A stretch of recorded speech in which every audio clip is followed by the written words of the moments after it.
स्वागत है दोस्तों। हिंदी साहित्य की फास्ट रिवीजन क्लास का ये दूसरा हिस्सा है। पहला हिस्सा आप सभी लोगों ने बहुत देखा और काफ़ी सराहना की, इसलिए हमने दूसरा हिस्सा भी इसका आप लोगों के लिए प्रस्तुत किया हुआ है। और इसमें नाटकों से संबंधित वन लाइनर फैक्ट्स बहुत महत्वपूर्ण है, तो शुरुआत से अंत तक देखिएगा, बहुत महत्वपूर्ण है ये पूरा। पहला है, असगर वजाहत का नाटक कौन कौन सा है? ईला की आवाज़, महाबली, जिस लाहौर नहीं देखा और गांधी और गोडसे पर एक इनका नाटक है। ध्यान रखिएगा, महाबली नाटक पर इन्हें व्यास सम्मान भी प्राप्त हुआ है। No man's land, no man's land किसका नाटक है? नरेंद्र मोहन का। ध्यान रखेंगे। संत तुकाराम के जीवन पर आधारित नाटक कौन सा है? तो इसका सही उत्तर है अभंग गाथा। सन 2000 में प्रकाशित हुआ नाटक है, नरेंद्र मोहन का। वेन जॉनसन का हास्य नाटक वालपोनी या दी फॉक्स का हिंदी रूपांतरण किसने किया है?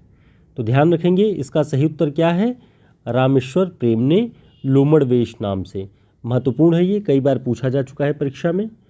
बृजमोहन शाह का नाटक शह ए मात, इसको क्या कहा जाता है? एक गिनिफिकेंट नाटक। ध्यान रखेंगे। गिरिराज किशोर का नाटक नरमेध, नाम ध्यान रखेंगे इसका। नरमेध आधुनिक बोध से उपजा एक इंटेलेक्चुअल नाटक माना जाता है। तो आधुनिक बोध से उपजा हुआ इंटेलेक्चुअल नाटक कौन सा माना जाता है? नरमेध। ध्यान रखेंगे। और यह है किसका? गिरिराज किशोर का। नौकरशाही के क्रूर एवं कुटिल चरित्र का चित्रण करने वाला नाटक कौन सा है? आला अफसर। और इसके नाटककार हैं मुद्रा राक्षस। आगे देखते हैं, मुद्रा राक्षस आला अफसर नाटक, मुद्रा राक्षस का नाटक आला अफसर, ये किसके नाटक का हिंदी रूपांतर है? तो इसका सही उत्तर क्या है? इसका सही उत्तर है रूसी नाटककार गोगोल के नाटक इंस्पेक्टर जनरल का हिंदी रूपांतरण है। तो ध्यान रहेगा कि मुद्रा राक्षस का नाटक हिंदी रूपांतरण है गोगोल के इंस्पेक्टर जनरल का। अगला पॉइंट है अग्निलीक नाटक, इसके नाटककार कौन हैं? भारत भूषण अग्रवाल। ध्यान रखेंगे। उत्तर प्रियदर्शी नाटक किसका है? तो इसका सही उत्तर है अज्ञेय। यह नाटक सम्राट अशोक के जीवन पर आधारित है। भोर का तारा एकांकी के लेखक कौन है? भोर का तारा एकांकी के लेखक कौन है बताएं?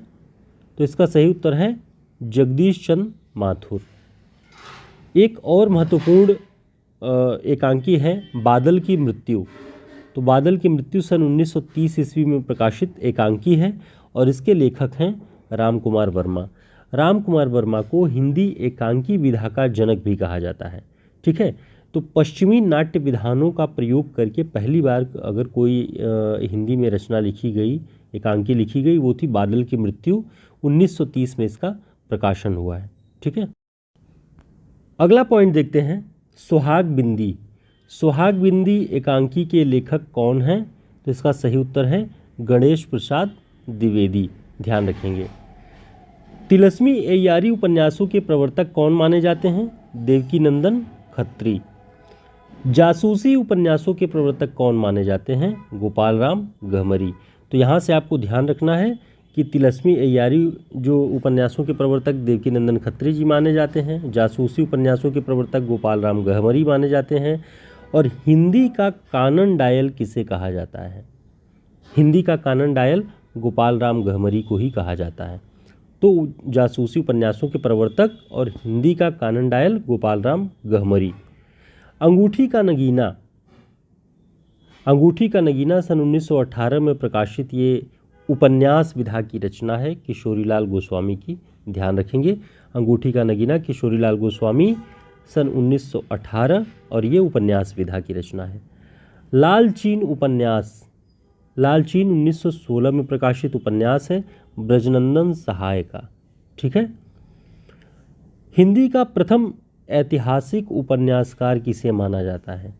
तो हिंदी का प्रथम ऐतिहासिक उपन्यासकार की बात करें तो किशोरीलाल गोस्वामी को ही माना जाता है। अब आगे एक और महत्वपूर्ण बात देखेंगे कि सन 1965 ईस्वी में किन रचनाकारों का जन्म हुआ है? तो इनके नाम आपको ध्यान रखना है। सन 1965 में 4 लोगों के जन्म हुए हैं। बालमुकुंद गुप्त, बालमुकुंद गुप्त शिवशंभू के चिट्ठे वाले, और किशोरीलाल गोस्वामी जिनका अंगूठी का नगीना भी हमने बात किया। हरिऔध, अयोध्या सिंह उपाध्याय हरिऔध परिप्रवास रसकलश इनके रचयिता। और राधा कृष्ण दास ये भारतेंदु के फुफेरे भाई माने जाते हैं। तो ये जो है इतने इन लोगों का जन्म जो 1965 ईस्वी में हुआ है।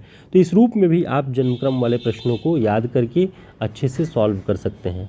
दोस्तों, इस तरह के सभी वन लाइनर फैक्ट्स, सभी वन लाइनर नोट्स आपको हमारे हिंदी साहित्य के शॉर्ट नोट्स में मिल जाएंगे, जिसमें 40 बड़े रचनाकारों पर वन लाइनर फैक्ट्स, हिंदी साहित्य का इतिहास, अन्य गद्य विधाएँ, काव्यशास्त्र, भाषा विज्ञान, सभी पर वन लाइनर फैक्ट्स और ऑब्जेक्टिव प्रश्नों का पूरा सेट है दूसरा हिस्सा।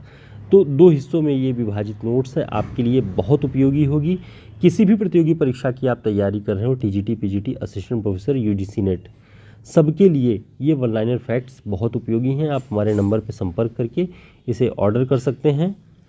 215 पृष्ठों का ये नोट्स है। तो दोस्तों, फिर मिलते हैं एक नई क्लास में। तब तक के लिए नमस्कार, शुभकामनाएं, और वन लाइनर फैक्ट्स को रिवीजन करते रहें।